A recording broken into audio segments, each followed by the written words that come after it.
This is Street Fighter Alpha 3. Here comes a new challenger. That's enough! Unbeatable! This is the Alpha Street Fighter Alpha 3 podcast with your hosts, Quest and Lukefitz. It's showtime! Well, hello and welcome to a very special leap year edition of the Street Fighter Alpha 3 podcast. I'm Luke and I'm joined, as always, by my co-host, The Quest. And today we have a very special guest, our first guest on the podcast. And it's going to be the man, the myth, the legend, NovemberGolf. So I'm sure if you've played Street Fighter Alpha 3 on Fightcade, you know this username.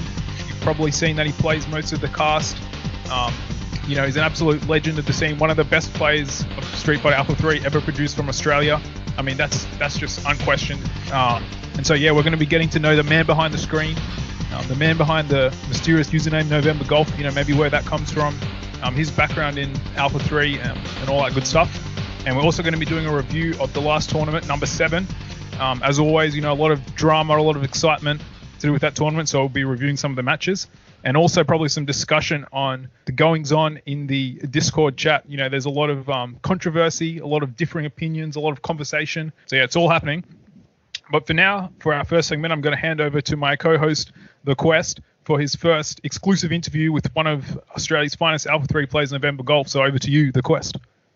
Thank you, Luke. We know you NovemberGolf as a very strong Alpha 3 player. But what was the first Street Fighter game that you've played before?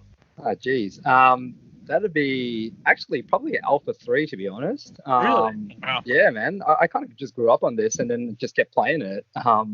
Yeah. The only other ones I would have played would have been like X-Men vs. Street Fighter and some of the other Marvel series. What console or system did you start off with Alpha 3? PS1. Oh, so you had that arcade perfect? Is Sorry? that proven to be arcade perfect? Oh, geez. You'd have to ask Elo that. Yeah, Elo had a lot of heated discussions about that as well. But I advise anyone to check out Elo's video on comparing the different versions of Alpha 3. How long have you been playing Alpha 3 for? Jeez. Probably close to 15 to 20 years. I mean, like competitively probably only 10 to 15.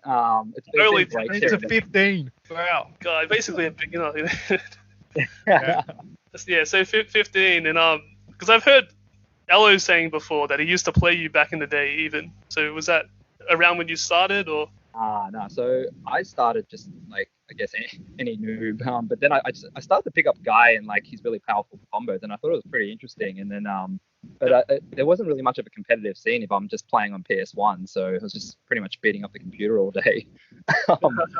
But yeah, when I met Alo, that was when like I actually first someone who could actually play, and I was like, holy crap, man, there's a lot more to this game than I thought. So So you guys knew each other in real life before playing online? We met through Alpha 3 actually not met through Alpha 3. We met. Oh, well, that's so romantic. Yeah, I know. And we've been together ever since. No, I'm just kidding. We met over a group dinner, and we just randomly was talking about Street Fighter somehow. That just came up, and then we were like, man, we both play Alpha, and so yeah, we just connected over that and decided to schedule a showdown. Like from personal experience, when you meet somebody that isn't a computer, it's motivating to get better at the game, I find. Like, did you find that? Yeah, definitely. I mean, like for me, I'm probably one of the more competitive kinds of people, so I had a lot of motivation to try and I guess get the upper hand on him. But yeah, he was a lot better than I expected, and then later on, once he started learning the V's and custom combos, that's when he started whooping my ass, and I was like, crap, I got to learn this thing. Yeah, he's quite good at that. He's recorded a bunch of those, the series of V's and combos, and a lot of characters he can get it perfect. So it's very impressive, his input ability. Yeah, it's nuts. I was thinking today, about your name, NovemberGolf. Now I couldn't come up with any ideas as to what this actually means, but what does it mean? Oh man, yeah, my secret identity is gonna be blown. Yeah, it's an exclusive interview. You gotta give us the good stuff. Yeah, well, the phonetic alphabet, like Alpha, Bravo, Charlie, Delta, Oh, Yeah, I so, see. so November is N and Golf is G. And so, like, I guess that could double up as many things. It could be my initials. It could be something else. But it's supposed to It could be a common Southeast Asian last name. It's possible. Yeah, exactly. That's what I was thinking as well. Well, that's crazy. I guess I never would have solved that one, Yeah, most people don't pick up on it for some reason. I guess it's not as for blatant. some reason. It's not as blatant as, like, Alpha Charlie or something like that. Yeah, well, Is this a world exclusive? Has anyone ever been told this before? What's that? It's a pretty universally known convention. Yeah, but I guess, is this the first time you've put, on the record definitively that that's where the name comes from? I'm just trying to get yeah, this is a world scoop. Actually it is. Yeah, I've never. Wow, you heard it here first. This is it. Where does the quest come from, by the way? What does the quest mean? Well, that's for a future podcast, Luke. I can't give away. Okay. Oh. I really drop one secret, Guys, okay. He's playing hard to get. Yeah, I'm playing hard I gotta play hard to get with Luke. No hope. Damn, I'm so this. So in your rivalry with Dr. Allo, who's Ryu and who's Ken? Oh, jeez. Yeah, I don't know. It depends on what characteristics you're looking at. I'd probably say, in terms of flair, I'd probably be Ken. I think I play more randomly, and with, like, he's very precise. If you look at his style, it's very mechanical, and maybe Ryu with his sort of disciplined character might represent Allo better than me. But I see parts of both of us in those. Well, the way I view your play style and his play style in this respect is as him being the optimal player, while you play more like reliably. I mean, that's just my opinion. But, reliable, as in like you go for the reliable stuff. I feel like more so than him. But that's just my opinion on it.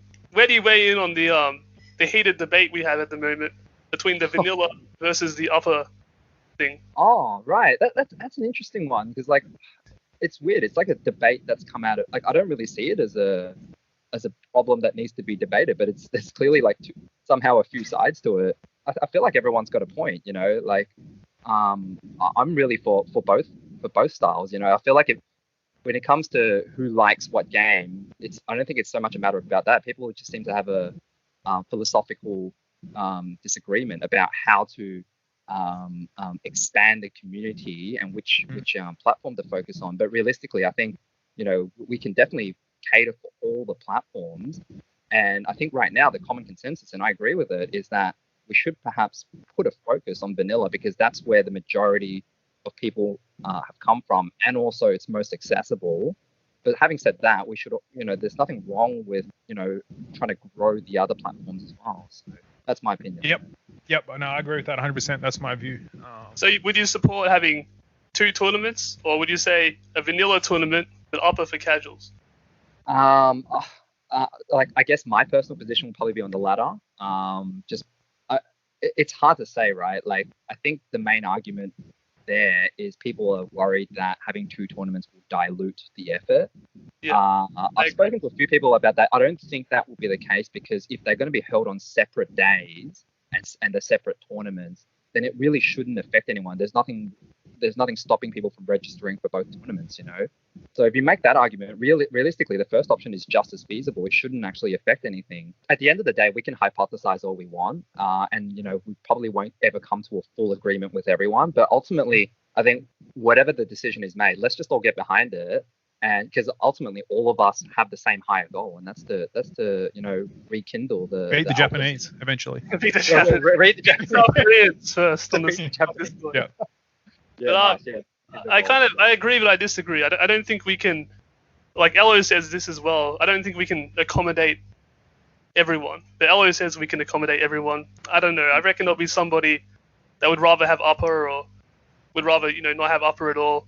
But I think for the most part, we're going in the right direction. But there's always going to be somebody that's unhappy. It's just reality. Yeah, and I think get this kind of stuff settled early, and then that'll be the established view going forward. I think it's healthy. Yeah, we need consistency on that, I reckon. For your character choices in the tournament, we had a bit of a dig at you in the last podcast about not using your optimal characters. Yeah. Going forward, what do you plan on doing with this? I think I won't divert too heavily, but I am going to start diverting. Like, for instance, against certain people, like you probably would have seen in the game versus Georgiani, I didn't feel like I was ever in that game. I got destroyed. And it also, you guys rightly pointed out, it kind of defies the purpose of playing in a tournament, a competitive tournament, if you're not even going to be competitive. So, against certain people, I probably will have to not be so restrictive in a character choice. But at the same time, Birdie, Dan, some of the guys I've been using, I actually really enjoy playing these characters. And I think it was Lukefitz. I think you hit the nail on the head with the motivation. Like, as in, I'm so used to playing a whole bunch of the other cast, and playing these characters is actually giving me more motivation to play the game and explore how I can exploit these characters and make them really powerful as well. Yeah, it's interesting. Who would you say is your strongest character? Probably Adon, actually. It's Really? weird because he's not high up in the tiers, but I think because he's so unusual, people aren't used to fighting him, and he's also quite tricky. And then I guess I managed to exploit many of his strengths. There's still a bit of room for improvement, but I think overall, with the unpredictability and the fact that people aren't used to him, really kind of gives me an edge. Yeah, I saw some of your matches earlier with Gizzle, and you were doing quite well with Adon. Yeah, until the 11 win streak at the end where he just destroyed me. Well, besides that, I didn't see that part, but I saw the part where you were winning. It was toe to toe for a while. Well, for the tournaments, like, who would you say is somebody that you could see winning a tournament in the near future that hasn't won a tournament already? Oh, good question. I have to go through the list. Where's the rankings list? Let me get that out. So the winners have been you, Dr. Allo, Crapper, Georgiani. Yeah. Oh, right. Okay. I've got the list of that. That makes it easier. So Gizzle, if he chooses to enter. Yeah, Gizzle, if he chooses to enter, hands down, he would definitely win one. Let's say people that have already been entering tournaments. Yeah, probably Sendo. Just hoping he says your name, the Quest. Just fishing. Nah. I think you guys are not far from contending for titles. But at the moment, Lukefitz is not a top 10 player anymore. So. Oh no, yeah. Has that been updated? I know he hasn't updated it. He might be a top 10 player, but he has to. I think I've repressed the rankings out. I'm not top 10. I'm like, it doesn't matter. It's all numbers anyway. You had a pretty strong tournament showing. You might be in the top 5 now. Yeah. Me or Lukefitz? You, the Quest. Oh, okay. Yeah, I did alright in the last tournament, but I still felt a bit disappointed. But I always feel disappointed when I don't win. You came third. How can you came third, right? Yeah, but I wanted to come first. The true heart of a champion.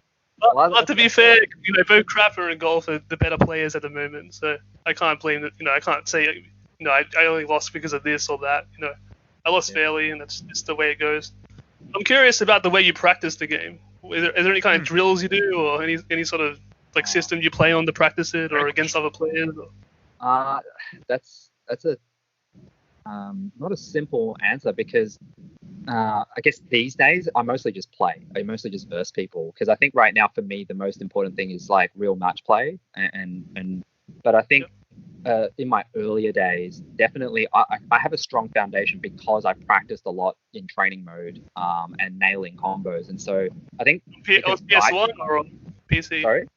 No, actually on PlayStation with that bloody PlayStation controller. So transitioning to keyboard actually made it a lot easier, and that's when I really started playing Alpha heaps more, because I was able to pull off a lot more combos than I could without wrecking my thumb on the PlayStation controller. What sort of moves do you find easier on the keyboard? Pretty much everything. Nothing was easy on the PlayStation. All I hear is the 360 is tough on the keyboard, but maybe that's just compared to stick. Yeah, I reckon 360 is probably the most challenging. But at the same time, I don't find 360 360 is easy, but you'll notice that even with me, I don't really pull off the 360 without jumping. Yeah, you know what I mean, right? And I find 720 even with pretty stick, difficult. people struggle with that, right? Like, it's not easy to do walking 360. Yeah, you might just end up probably just end up jumping. It's not, but it's easier on stick than keyboard from what a lot of people tell me. So. Yeah, I'd imagine you're pressing 4 buttons then instead of one smooth motion. Yeah. Are there any players in particular that you learned from? Yeah, probably Ashura, the Korean dude. A lot of the Japanese guys. But yeah, for instance with Ashura, one of the big things that I picked on, we're just really bad at or myself and Allo, we're particularly bad at exploiting when people recover flip. I noticed Whereas- Gizzle is very good at that. He Yeah. really punishes that. Yeah, Gizzle and Ashura, like you'll notice that they punish a lot. Probably Ashura more so. Like he punishes with heaps of air hurricanes, with air throws, and he's on point. Like it's like almost anything you do, he knows he knows how to punish it. And then in a similar vein, I learned from Aloe as well, because we have very different styles. He has that systematic style of, if you do blah, I have these A, B, and C reactions. And Yeah, the flowchart style. Yeah, the flowchart style. Yeah, and even though I fundamentally like, I hate that kind of style. Like, as in, I would never. You hate Dr. Aloe. Like that. Do you hate that. I hate Dr. Yeah, that's it. It's my. Against the style, or you just don't like playing as the style? Or... Yeah, I don't like playing as the style. Like, I feel like that would be in conflict with of my essence. Yeah, fair enough. I know what you mean. We all have our different play styles. We like to stick to that we know we're strong at. Yeah, but I find that like there's truth in that. Like, as we all get better, we're all converging towards the same thing. It's sort of like how they talk about almost any art or martial art or sport. You've got the ones who start off very mechanical, and then those who start off really chaotic. But then they're all kind of merging towards the same thing. The one who's mechanical has to learn to break free from the rules and to be a bit more flexible. And the one who's chaotic has to actually eventually learn some sort of discipline and follow some sort of fundamental good principle. What do you think about high-level Alpha 3 play? Like, I know what you mean in that it all kind of... at the very highest level, you can see it all kind of converge into B'ism, crouch cancels, like infinites, like V Akuma, V Dalsim, maybe Zangief, like Sodom. Like, what are your thoughts on that? As a high level game.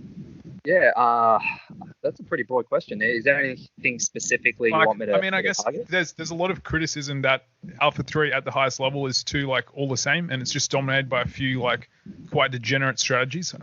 Whereas compared to like maybe, well, not even. I mean, you could argue that for Third Strike, but something like Super Turbo, there's a lot more like variants of characters and variants of style of play. Yeah, I see what you mean. And it's tricky because I don't have too much of a frame of reference of a lot of other games. But I guess to me also, with most games, I think at the top level, for the most part, there is convergence. And in this case, that convergence is towards, B'ism being particularly powerful and crouch cancels. And yeah, it's debatable whether it's, boring or not. I mean, a lot of crouch cancel skills are really amazing, and you can pull off some really interesting combos with it. But I can we see Crapper utilize them a fair bit. Yeah, for sure. But at the same time, I can also appreciate that, it's not fun watching Vega just jump up and hit you with a light punch, or anyone, just a light punch or light kick for like 60 times while the clock runs down for, 30, 40 seconds. Yeah. Very specific in the way you said that. Yeah. I mean, like, there's less variation than even like X-Men vs Street Fighter Infinites, at least they're varying up their moves. Whereas, like, this is just literally one punch. So, on the topic of moves, what are some common mistakes you see beginner players make? Or even intermediate. Yeah, like beginner to more intermediate, like getting better. Maybe rushing. Rushing is a good one. And I think, even in some of our recent games together, like, we've been able to highlight that, like, sometimes the difference between, you guys winning that set and losing it was just maybe, you had me and then, you just rushed it, you went for a super, you panicked, or, and I see that quite often. And, I made the same mistakes, and I just learned from experience, and I'm sure the same thing's going to happen for you guys. If you were to play a upper character, who would it be? Oh, probably Yun for sure, because I lied. Yeah, I did play a fair bit of Third Strike as well. So lots of people like to keep that a secret. Third Strike. Third Strike. Yeah, that's it. I like that. But yeah, like I played a fair bit of Yun and Yang in that. Actually, I played a lot of the cast in that as well. But Yun and Yang were some of my mains, and so yeah, I could definitely see myself playing some Yun. I'm not sure. Is Maki in Upper? Yes, actually, Maki is the most watched video on our YouTube channel. The playthrough. Yeah, I'm not sure why that is. I don't know if there's like, I don't know if she's I think she's in quite a few other games maybe, or maybe she's just a really interesting character. But yeah, I'm drawn to her just because like I play Guy, and she looks like she's got some really powerful combos. She looks fun to play. All right, look, I got one more question. What appeals to you about Alpha 3 more than other Street Fighter games? I think I think it's very technical, and the problem is I don't have too much of a frame of reference of a lot of Street Fighter games. But for instance, I think even with Third Strike, I think that it's a different level of technical skill for all of them. All of them require skill, but I find that with Alpha, some of the timing of some of these combos and the amount of practice you have to put in to execute these combos, and then not just that, to be able to execute it in the heat of the moment, in reaction to very specific conditions or mistakes of your opponent. It's very difficult, and it's quite, for me, pleasing to execute some of the more difficult things in a competitive environment. So that's what draws me to Alpha. Yeah, definitely with the aerial mechanics and the Alpha counters and that sort of unique stuff we see in Alpha 3 that we don't see in other games. Because it's even not just like pulling off an amazing combo, but like you said, with it could even just be pulling off a clutch Alpha counter at a very specific moment in time. Even something like that, for me can be very pleasing. Maybe they only had a few frames to pull it off at the right moment, so then the counter would actually hit instead of missing. Stuff like that. Okay, so now we're moving into the tournament review section of the podcast. So we're reviewing tournament number 7. And the first match is a very significant game, which is my Ken against NovemberGolf's Honda. I think this was in winners or losers. I can't even remember now. But I went with the Ken rather than my normal blanket just because I feel like the matchup's a little bit better against Honda. I've really struggled in the past. Going all the way back to ST, I just find Honda really hard to deal with as blanker. And so, I thought Ken, I feel like the uppercut's really strong against a lot of the stuff that Honda does. What are your thoughts on this match, NovemberGolf?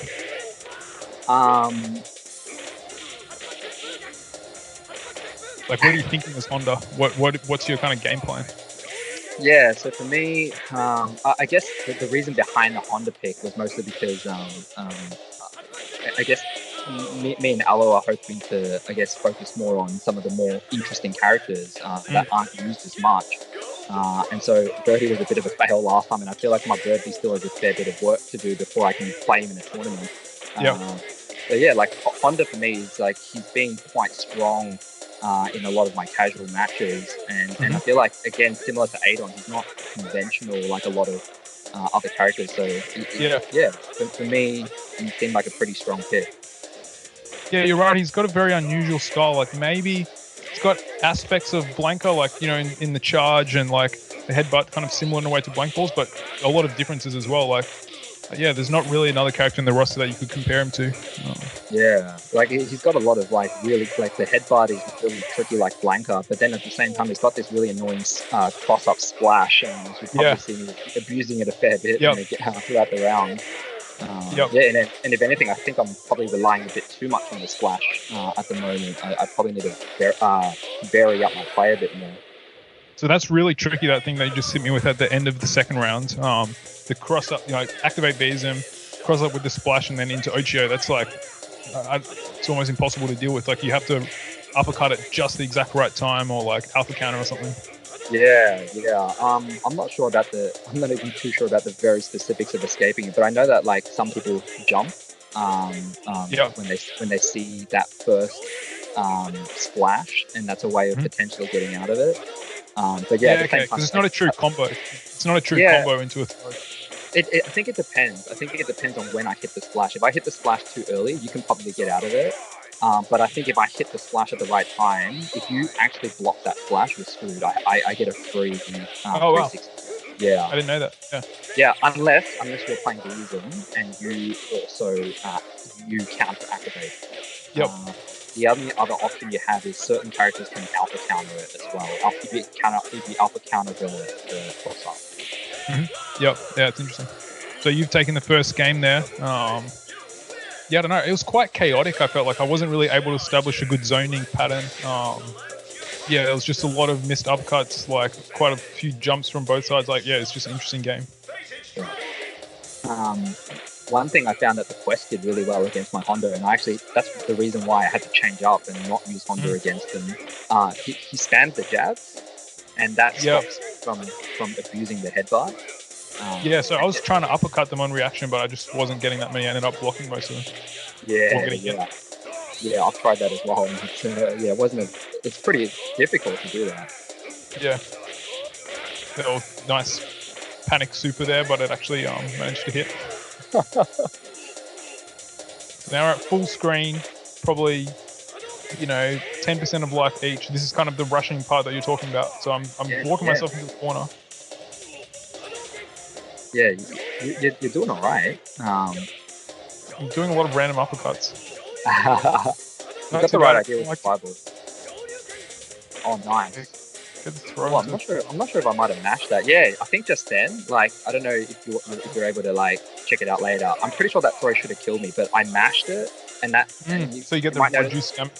Yeah, you notice that Honda flashed red for a very split second. How does that work? Yeah, so if you mash the throwing action as they're throwing you, obviously sometimes you tech if you do it early enough, but if you're late, you can still reduce the damage.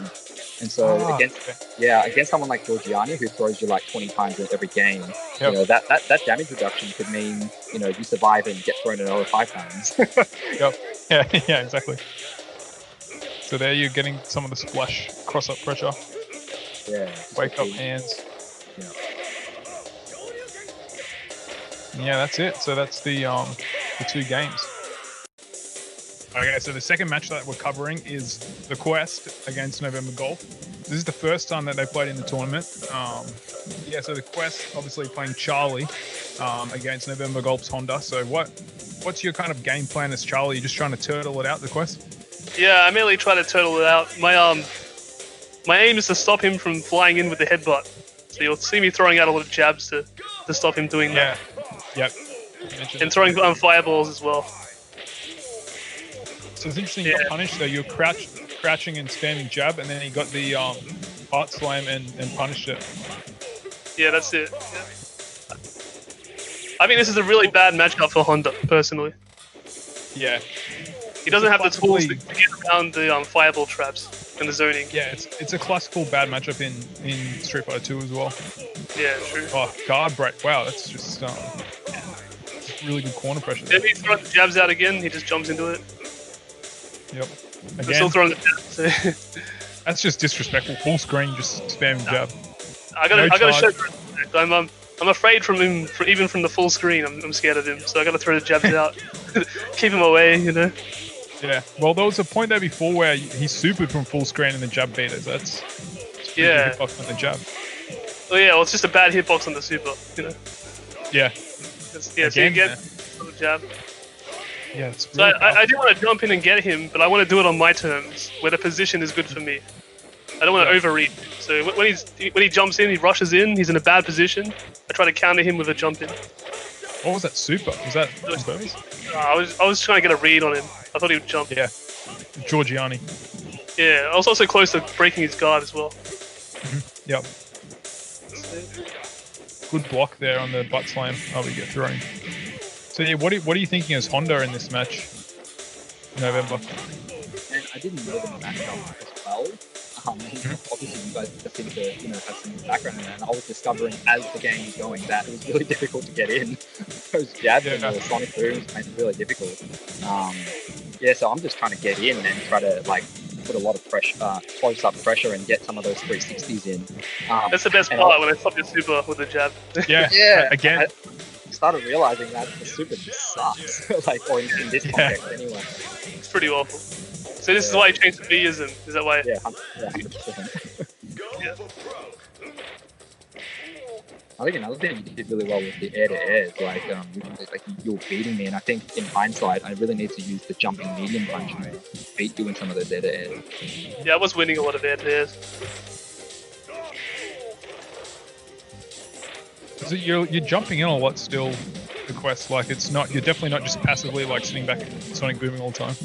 Yeah, I think I got a bit confident after my first win, so that's why I came in more. Yeah, I was I found a way to get in. I can see weaknesses, and now I'm gonna take more chances. Really good flash kick there that traded, but I don't know how you charge that. Because Honda doesn't have any amazing anti-airs. Like, what do you do? Jab headbutt as to anti-air, or like stand fierce? It's usually stand roundhouse. But I, as you can see, I'm not very. I don't use it very often. Like, that's an area of my game I can improve. My anti-airing with Honda is pretty abysmal right now. Yeah. Okay. Yeah, I saw you there going for it. Oh, just building up the V's and with throws. High level tactic.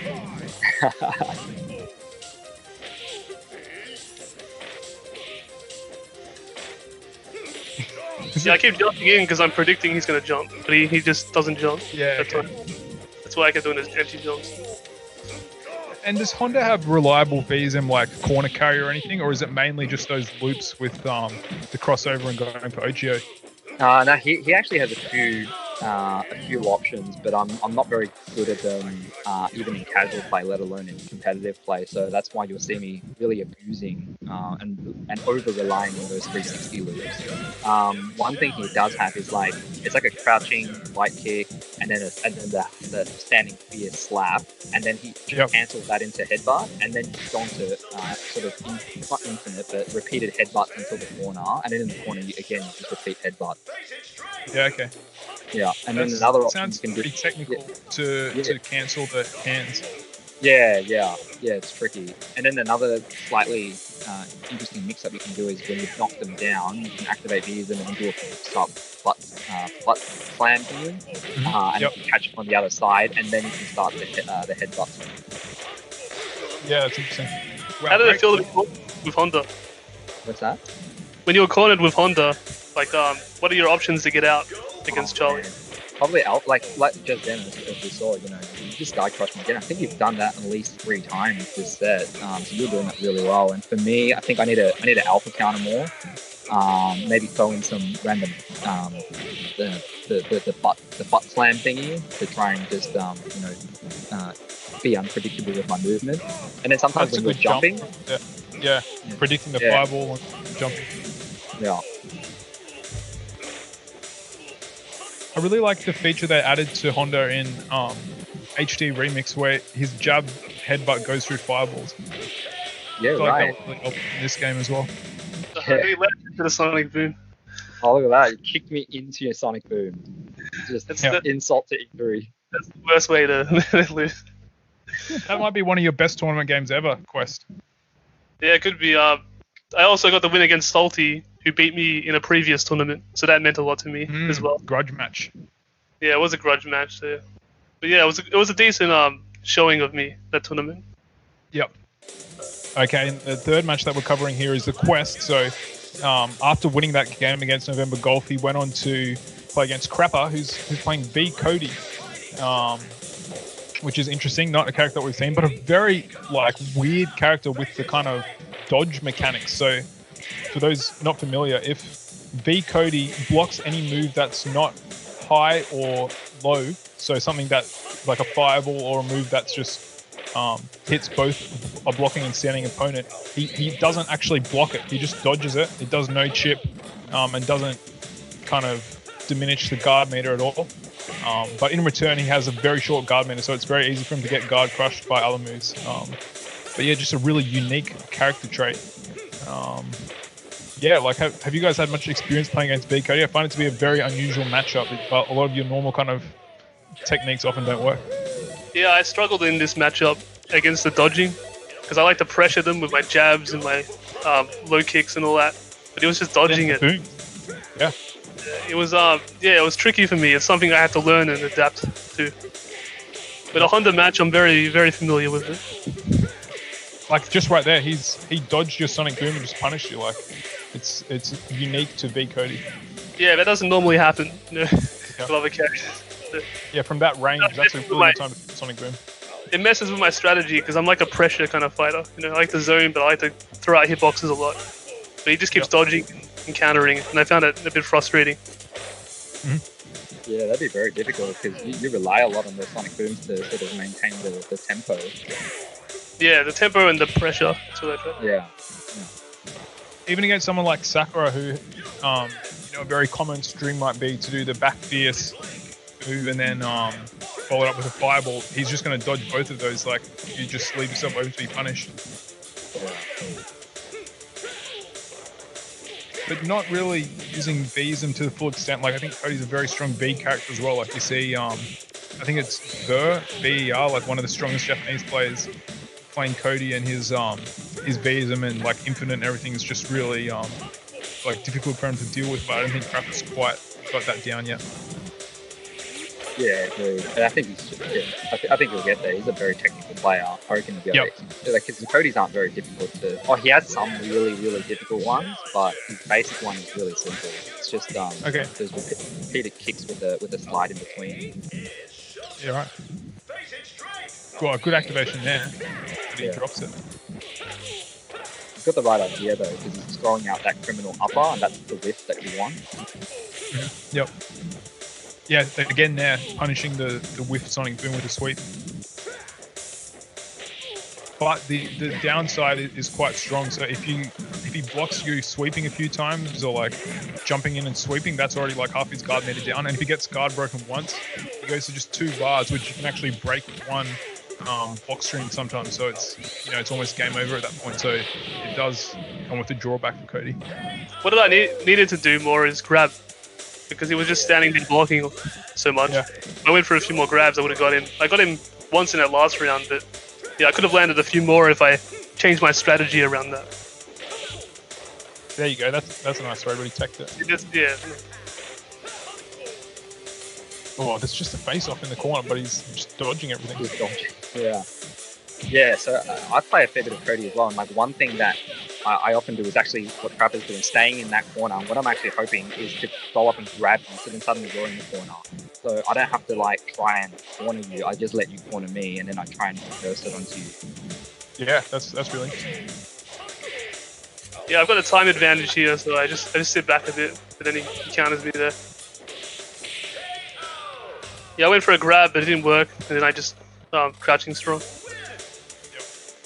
Yeah, what in that situation you got to say? Yeah, you just shimmied and punched him trying to tech it. That's the justification. Yeah. Now he's getting strong pressure. Yeah, he's really making use of dodging those sun finger and sweeping. Yeah, he did well there. He misses a B'sm again there. Oh, just facing off. You're doing well fighting out of the corner. Like, you're definitely not panicking and jumping in, but except just supered as soon as I said that. Yeah, one of those panic supers that NovemberGolf was referring to earlier. Yeah. Yeah, see, there you go. You get the guard break and he's down to 2 meters. Yeah, and you see when he has the 2 meters, you just swept him and he blocked it and already was in danger of guard break. Yeah, it'd be really good if you save your super, or when you're about to guard break, you can use the super to actually just finish off the job. Yeah. Yep. So Crapper actually thought this was 2 out of 3, so he exited the game, and then he came back, and then he chose A's and Cody, so he was disqualified for 1 round. Yeah. So that's why you're gonna see a whole round of me doing what I should have done before, which is grab him. Bit of a teabag there, I saw that. That was cheeky from Crapper. Yeah, he gets in a bit of trouble with the teabagging. Right, I thought that was just a really high-level match where it was you just kept out mind-gaming him and just kept throwing him. Yeah, I was resisting his teleport powers, but his telekinesis powers. Yep. And instead I threw him. Oh, nice. I don't think we've seen that. Wow. It's like 20%, maybe more. Yeah. Very solid.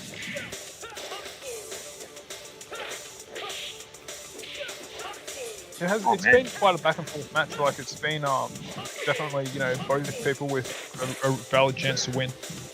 Yeah, with that slide kick that Cody does, is it punishable on block? I think it is. Yeah, it's not safe.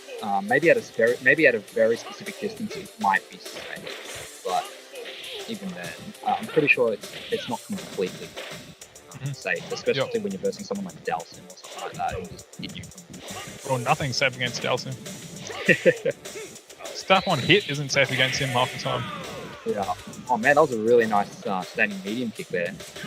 It's definitely a move I have to utilize more. Yeah.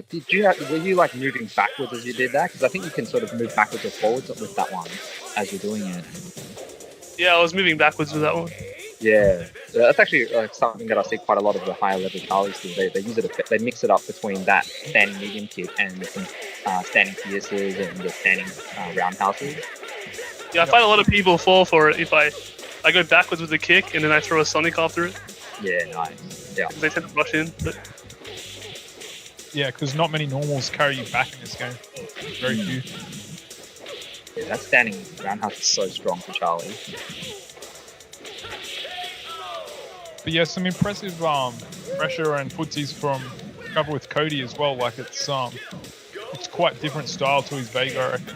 But he's doing really well. Not having played the character that much.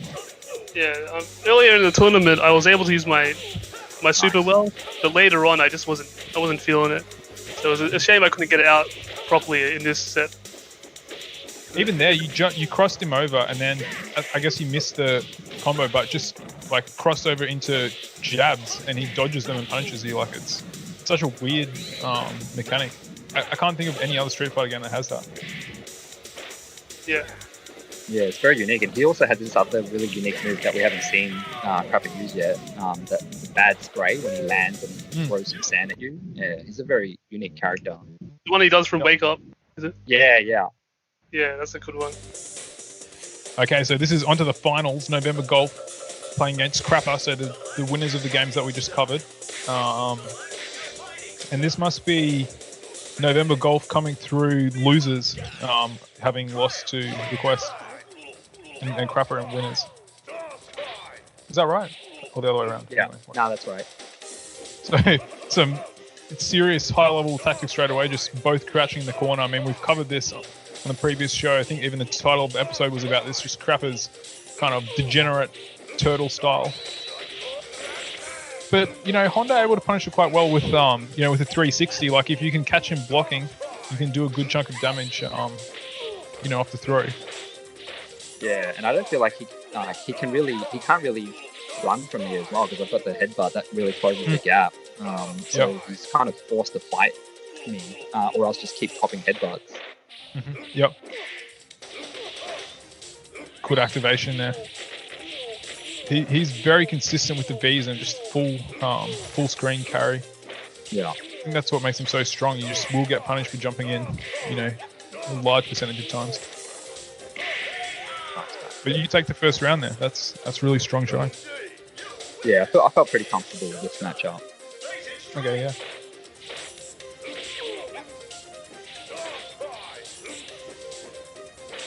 Good pressure in the corner again. Now that backflip has some very funny properties. Crapper always uses that in the corner, and it's invincible for so long. It moves just kind of whiff from it, and he seems to be able to not get punished from it. It's really interesting properties on that backflip move. I think is it that you press 3 kicks, or is it a charge one? Or? Oh, I'm not sure actually. I haven't really played Vega. I think it is 3 kicks, but hopefully someone will be able to verify that. But yeah, you're right. Very long invincibility, and it's so annoying, especially when they use it as a reversal. Yep. Yeah, just eat stuff. You can sometimes you can wank a ball and it will just go straight through it. It'll just no one gets hit at all. It's a very weird move. But so the second game's on Vegas stage, and he's actually got the kind of wall climbing mechanics. So he actually has an advantage on his own home stage. I don't know if Crapper uses that in tournament, but he definitely uses it other times, and it's very tricky. You can climb up on that chain link wall and jump off it, and it's really difficult to deal with. Yeah, I imagine it's the ultimate timeout strategy as well. You can just jump onto the thing and just wait 3 seconds. Yeah, exactly. That was good counter B activation there. Oh, and again from... Yeah, some pretty good play from Crapper. Yep. You definitely use that whiff throw to build meter. Definitely an aspect of your play with Honda. Yeah, 100%. Actually, most of my characters, it's just worthwhile. It's just how in third spot, people just randomly throwing punches just to build meter. Yep. Yeah, it's annoying in this game. Blanca's hop doesn't build meter, whereas it does in Super Turbo, and that's really powerful for him. But in Super Turbo, his super is terrible. In this game, it's at least usable. So there you go. There's the climbing mechanic. Yeah. I actually find it's not that powerful. Like, you just wait and then just throw out a normal or an anti-air at the right time. I don't find it to be an overly overpowered move or anything like that. But yeah, I don't know. I've often struggled against it. I feel like they wouldn't make it too overpowered because it would just like wreck competitive play if it's like dependent on the stage.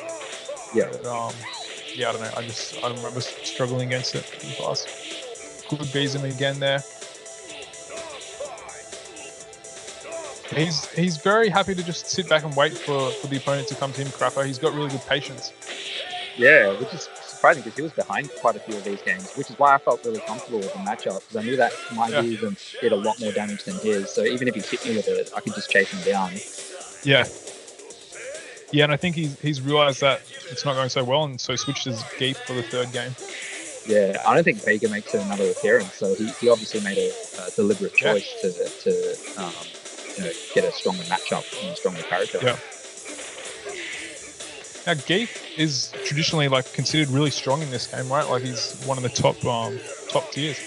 Yeah, the splash, like his splash and his lariat. His lariat's so powerful, and his Beezen's just so strong. Yep. Yeah, the damage that lariat does is ridiculous. Yeah, and you can just spam it, and it's mostly invincible to a lot of things. Like, I learnt way too late that I was copying a lot of lariats just from flying into them. Yeah, yep. Yeah, that was interesting. I think even went for the Beezum activation lariat, but I think you V activated and beat it.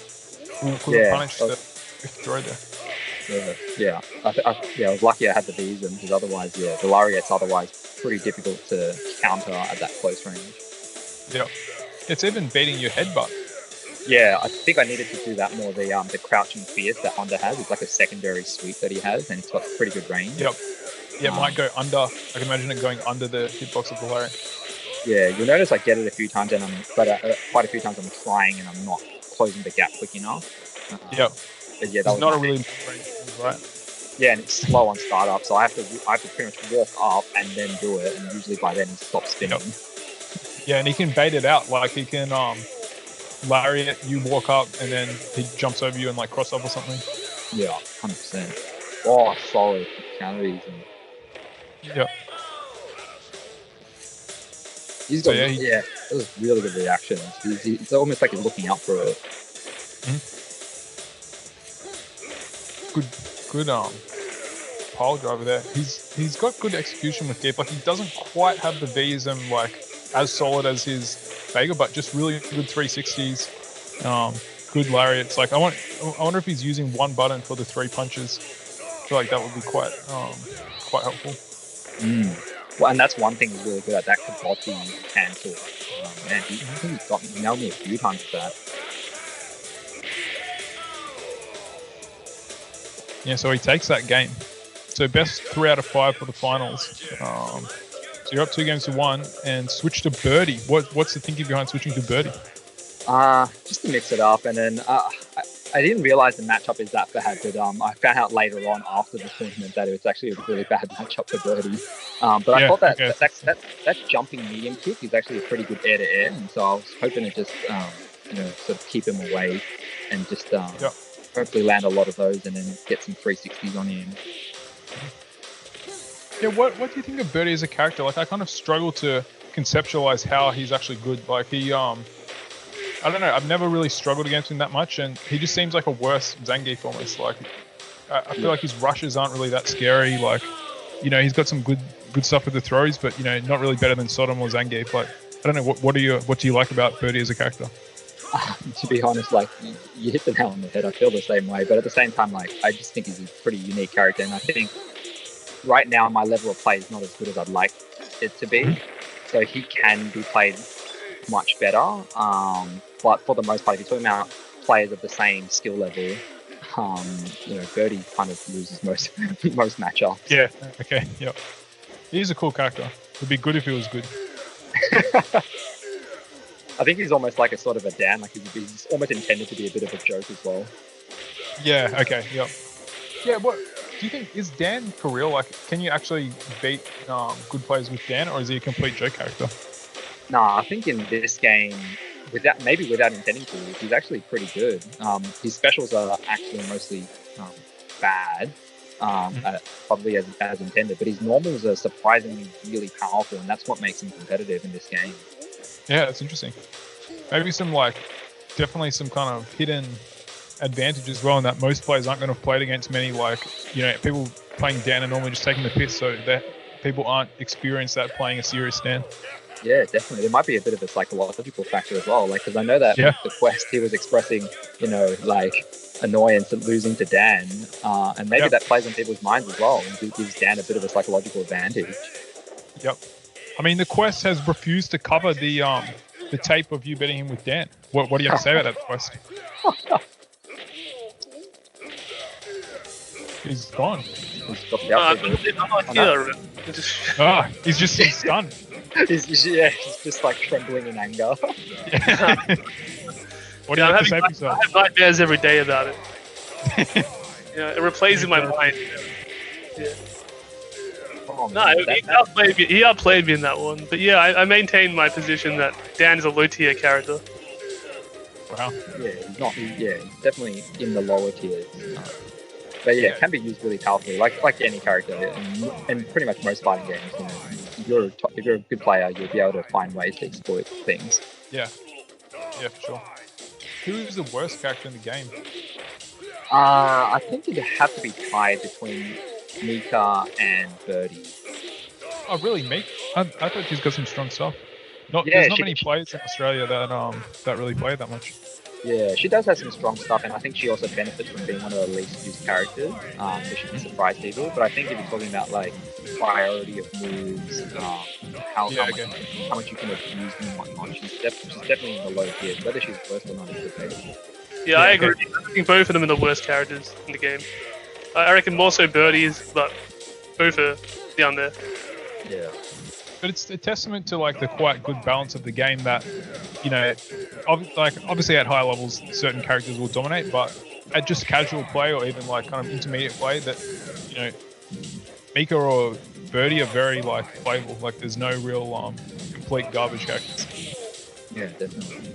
And that's the fifth one he's used. He's very reliable with that Katobi cancel. That's just VC right after the headbutt.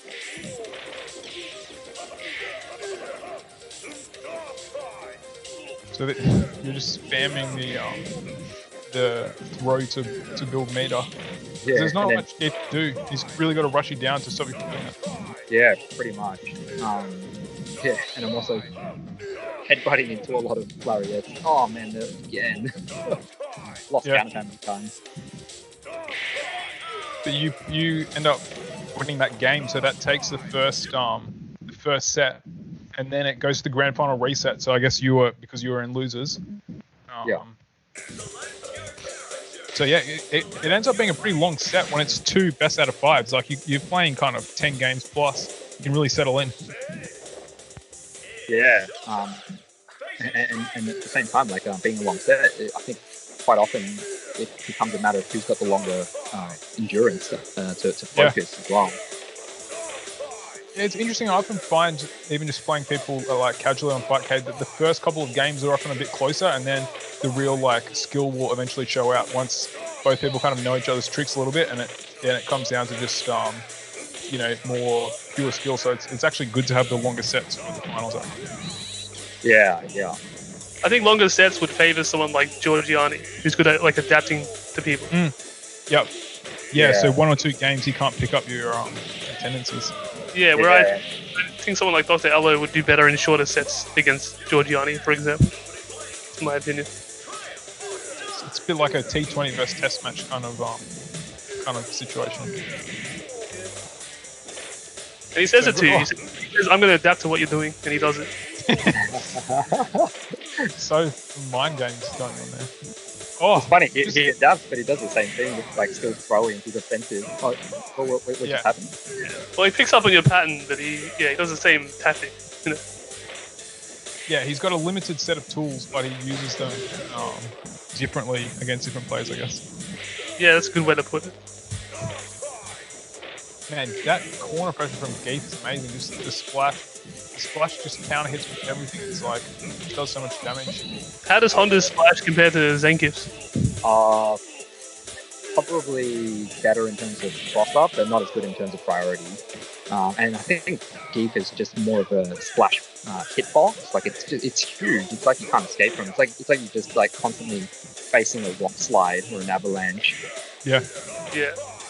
You're doing a good job headbutting. Well, I don't know if it's jab, but headbutting it's at jab. the splash there. Yeah. I think I only started to pick that up later, but you'll notice in the previous sets and even probably for the rest of the game, that splash, I didn't have many answers for that. Yep. And we saw some of those crouching fierce to beat the lariat as well. You're definitely starting to hit them more in this game. Yeah, and I think what I'm also trying to do is he's lariating randomly a lot, and so what I'm trying to do is then mix it up with like my jumping in roundhouse, which has got quite good range, and I actually hit him out of it. Yep. But yeah, that lariat beats headbutt clean pretty much. Like it's amazing. Yeah, and depending on the timing, you'll notice like a few times throughout the set, like I get hit all three hits with the lariat, and that's just painful. Like for doing nothing, or him doing nothing, and me just taking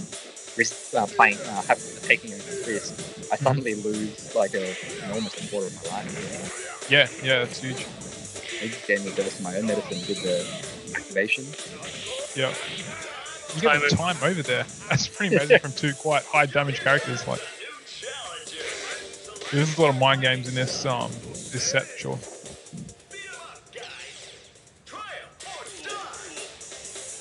So you really adapted well with your Honda, like like struggling the first couple of games against him, but then you've really like picked up some things in the match that are working out. Yeah, one thing is you've done less headbutts and more sweeps to stop the lariat. Yeah, and I think actually you'll notice he's actually adapting really well as well. So we're both constantly shifting. Yeah. You find that like he was struggling a lot with certain things, but then he then starts to vary up his play, throwing out the lariat hits and some of those little annoying jabs as well. Yep. Yeah, you can see the metagame evolve just like through the course of a few games. Yeah, I think what my impression was, we were both kind of learning the matchup as we were playing. Yeah. Yep. Yeah, because not many Hondas like play at a reasonable level. Like it's rare that you run into someone like compared to the number of times you play. Yeah, and even as Honda, I'm not used to all the matchups because I've only taken them up recently, and I don't face that many Geefs. Aloe doesn't really use them that much anymore, and so the only other person is probably Crapper. Yeah. Yeah, it's interesting. Like people say, in terms of ST, that it's a game of more of matchups than of tiers. So like there's some low tier characters that just randomly have really good matches against high tier characters, and like it's very matchup specific. So like there's less characters, so it's easy to learn all of them. Whereas some, I feel like in Alpha 3 there's less emphasis on just like really learning the details of each specific match. I don't know if that's just because there's more characters and it's hard to learn all of them, or more stuff translates to the whole cast, or I don't know what's going on. I think one of the main reasons is the fireballs are not as prominent in Alpha 3 as they are in ST. Because there are some characters in ST who just can't close distance on fireballs. Where here it defines the whole game. Yeah. Like Blanco against Ryu or something, the whole game is just can Blanco get over the fireballs, whereas he's got almost every character has more tools. That's the question. Yeah, fireballs, they can be powerful in this. Like it is definitely possible to zone people out, but you don't see as many people kind of emphasize it. Yeah, you can't. The air blocking and the less damage, because the further the fireball travels, the less damage it does in this game. Yeah. Oh, really? Yeah. I mean, that's a really good feature. Yeah, when you play Honda, what range do you want to be in against Zenkif? That's a really weird one because I kind of need to close the distance to do damage, but at the same time against Geef, you don't really want to be close to him as well. So I guess we're both kind of closing in, and that's where the matchup is, I think, perhaps slightly in favor of Geef because he just does so much more damage and he's got higher priority on his 360s. Yeah. So you switch to Dan. The first round, Dan's pretty classic. Like he just kind of walking around, and then you hit him with a full level 3 super, like first hit. Welcome to the playground. Yeah. but it's tricky. Like he just lands two things, 2 or 3 little things, and then it's even again. Yeah, that's a difficult thing with Dan. You've got to work so hard for your damage. Oh, he has a lot less life than other characters, does he? Like in hindsight, did you find Honda or Dan to be better against his Keith? I don't know. They both fared pretty well, and I think it was just because he wasn't used to how to play it. And in answer to Luke's, no, he doesn't have a lower life or anything, but he just like I do my damage really fragmented. Like I essentially hit a lot of normals, whereas for him, he's probably doing the same, but his normals do massive damage, and his lariat, he lands 1 lariat. That's like 4 of my pokes. So I have to risk trying to get 4 pokes while he just lands 1 lariat and we're even again. Yep. Yeah, your super's only the main way that you have doing big damage. Yeah. Yeah. So what are you're saying Dan has really good normals? Like what are some of your go-to pokes or whatever with Dan? Yeah, he's got this standing medium punch that's a really strong meaty. Like it has a really crap range though, so you don't really throw it out much in the middle of the game, or in the middle of the screen. But when you score a knockdown, you'll find that a lot of the times Dan players will run up to you and just land that meaty punch, that medium punch on you, and then that puts you in an advantage with the frames, and so you can follow up with other stuff. Yep. Yeah, and then even just standing medium kick, crouching medium kick, they're pretty good pokes as well. And my crouching medium punch, you'll notice me throwing that out a lot, and that's a surprising, deceivingly good anti-air. I think I even beat it. Oh really? Wow. What about like Charlie's medium punch when he crouches? Yeah, the better priority, I think, than even Charlie. Yeah. Oh really? I think, just from my experience. Yeah, you might be right. You don't seem to use his uppercut hardly ever. Like only in combos. It's super unsafe. It's almost a pure vertical move. It doesn't have any horizontal range. Okay. It's almost useless as an anti-air. Oh wow, that's interesting. There's an interesting mechanic where... vertically, is it worse than Ryu's or? What's that? The vertical is good. Is it worse than Ryu's on Dan's? Oh, I don't know the answer to that. Yeah, I don't know. Sorry, what were you saying before? There's an interesting mechanic. Yeah, I think I can't remember the specific number. I think 1 in 27 or so. 1 in 27 of basically. You can't remember the specific number, but it's about 27. About 27, yeah. Very specific. Yeah, pretty much the 27th move or whatever the number is, 23rd or 27th move. Dan, if you use an uppercut on that with Dan, he flashes twice, and it's a super high priority uppercut. What? But it has to be so the 27th. Yeah, well, you don't have to count it. Sometimes it comes out seemingly randomly, but it's not random. You can actually time it. That's definitely not so my weird. Is it like guaranteed 1 in X amount? Is that what you mean by? Yeah. So let's just say I throw out 22 normals, and then right after that I do an uppercut. It will be a super really high invincibility uppercut. Okay. Wow. Yeah, that is bizarre. But the horizontal range remains almost non-existent. So. Yeah, so many secrets in this game, mechanics. I mean, yeah.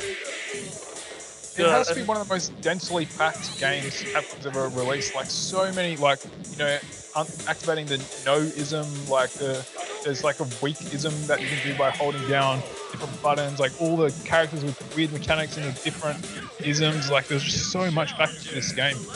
Yeah, it really pops Capcom. And it's interesting because even like one of the features that probably wasn't intended, the crouch cancels, actually became something that was, quite definitive and made it really a unique game.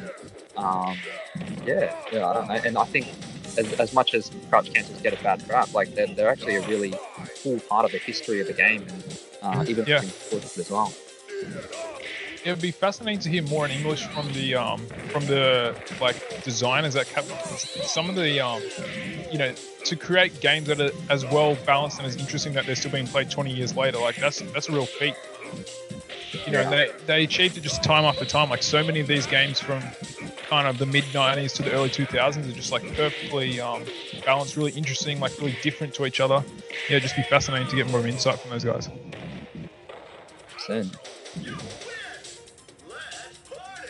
So Geef picks up the round. I think this is the last round, right? Yes, it is. It is.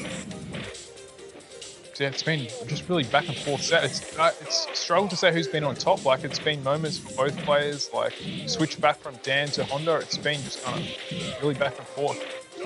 Yeah, and I feel like a lot of it has just been both of us adapting to each other. Yeah. I think I got a little bit lucky with the win on the Dan, but then he got used to the matchup and pretty much won very convincingly. So I knew I had to switch back to Honda. Yeah. Okay. Yeah, it's interesting the like character change or counter picking. Like in a lot of the really big tournaments, like in your Evo or whatever, you don't see many people change characters or counter pick, but it does seem quite powerful because you can often pick up a game for free just on the back of like unfamiliarity or then just. I think in Japan the rules are you can't actually like change character. I know for Super Turbo that's true. Oh wow! It might be true for Alpha 3. Yeah, definitely. Their view is much more like character purist based. So thanks for joining us on this episode of Alpha Lives Street Fighter Alpha podcast. It's a bit of a mouthful. Alpha Lives podcast. Just the Alpha Lives podcast. Is that what we're going with? Yeah, that's what it's called. The Alpha Lives podcast. Okay. I'll have to get on message. The Alpha Lives. No, I specifically said it's pronounced lives, not. I feel like Alpha Lives is a bit of a sad name for a podcast, to be honest. Yeah, it sounds like we're celebrating all the dead Alpha players and. Yeah, and the companion podcast, Alpha Deaths. Yeah, and all the people that got banned, like that guy today in Discord. Yep. Anyway, thanks for joining us. We'll be back probably in 2 weeks' time with another podcast covering next tournament. So talk to you then. Signing off.